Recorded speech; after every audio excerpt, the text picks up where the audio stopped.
అధికారం కోల్పోయిన తర్వాత రాజకీయం చేయడం ఇప్పుడు వైఎస్ జగన్ కు చాలా కష్టంగా మారుతోంది.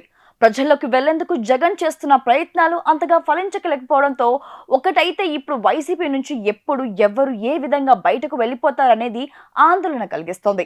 గత ప్రభుత్వంలో అవినీతి కార్యక్రమాలు చేసిన మంత్రులు, ఎమ్మెల్యేలు, ఎంపీలు అందరూ ఇప్పుడు బయటపడడానికి పార్టీ మార్పుని నమ్ముకున్నట్లుగా స్పష్టంగా అర్థమవుతోంది. టీడీపీలోకి ఎంట్రీ లేదని ఆ పార్టీ అధిష్టానం చెప్పడంతో జనసేన గడప తొక్కుతున్నట్లుగానే కనబడుతుంది. ఇటీవల మద్దాలి గిరి వైసీపీ సభ్యత్వానికి రాజీనామా చేసి జనసేనలో జాయిన్ అయ్యేందుకు నాందేడ్ల మనోహర్ ద్వారా ప్రయత్నాలు ముమ్మరం చేస్తున్నట్లుగా వార్తలు వస్తున్నాయి. ఆయనతో పాటుగా గుంటూరు మేయర్ కావేటి మనోహర్ నాయుడు కూడా పార్టీ మారేందుకు రంగం సిద్ధం చేసుకున్నారని, ఇద్దరు కలిసి ఒకరోజు జనసేనలోకి వెళ్లేందుకు ప్రయత్నం చేస్తున్నారని రాజకీయ వర్గాల్లో పెద్ద చర్చ జరుగుతోంది. ఇక గుంటూరు పార్లమెంట్ ఇన్ఛార్జ్ గా ఉన్న కిల్లారి వెంకట రోషయ్య కూడా పార్టీ మారే ప్రయత్నం చాలా గట్టిగా చేశారు. వైసీపీకి రాజీనామా చేసి అనంతరం ఆయన నేరుగా జనసేన పార్టీ ఆఫీస్ కి వెళ్లారు. కానీ పార్టీ మారడం ఎందుకో కుదరలేదు. గుంటూరు టీడీపీ నేతల నుంచి వ్యతిరేకత రావడంతోనే ఆయన చేరిక జనసేనలో ఆగింది అనే వార్తలు వచ్చాయి.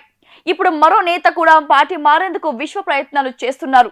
ఆయన కూడా జనసేనలోకి చేరడమే లక్ష్యంగా పెట్టుకున్నారు. ఆయన పిఠాపురం మాజీ ఎమ్మెల్యే పెడ్డెం దొరబాబు గత కొన్నేళ్లుగా పార్టీ మారుతారనే వార్తలను నిజం చేస్తూ రాజీనామా చేసేందుకు సిద్ధమయ్యారు. ఆయనతో పాటుగా తూర్పు గోదావరి జిల్లాకు చెందిన కీలక నేతలు జనసేనలో చేరేందుకు రంగం సిద్ధం చేసుకున్నారు. అలాగే కుప్పం నియోజకవర్గానికి చెందిన ఎమ్మెల్యే భరత్ కూడా ఇప్పుడు జనసేనలో చేరే ప్రయత్నాలు ముమ్మరం చేస్తున్నారు. ఆయన నియోజకవర్గానికి దూరంగానే ఉంటున్నారు. కడప జిల్లాకు చెందిన పలువురు నేతలు కూడా ఇప్పుడు వైసీపీకి గుడ్ బై చెప్పి జనసేన తీర్థం పుచ్చుకునే ఆలోచనలో ఉన్నట్లుగా రాజకీయ వర్గాలు అంటున్నాయి. ఇలా టీడీపీలోకి ఎంట్రీ లేని వారిని వైసీపీ నేతలను పవన్ తన పార్టీలోకి తీసుకుంటున్నారు.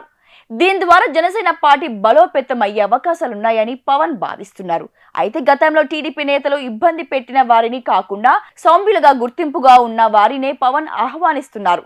అలాగే అవినీతి వ్యవహారాల్లో ఉన్న నేతలను ఆయన పక్కన పెట్టేస్తున్నారు. వైసీపీని భూస్థాపితం చేసే దిశగా పవన్ అడుగులు ఉన్నాయని రాజకీయ వర్గాలు అంటున్నాయి. చీరాలకు చెందిన కరణం కుటుంబం కూడా ఇప్పుడు వైసీపీ నుంచి బయటకు వచ్చి జనసేన తీర్థం పుచ్చుకునే ఆలోచనలో ఉంది.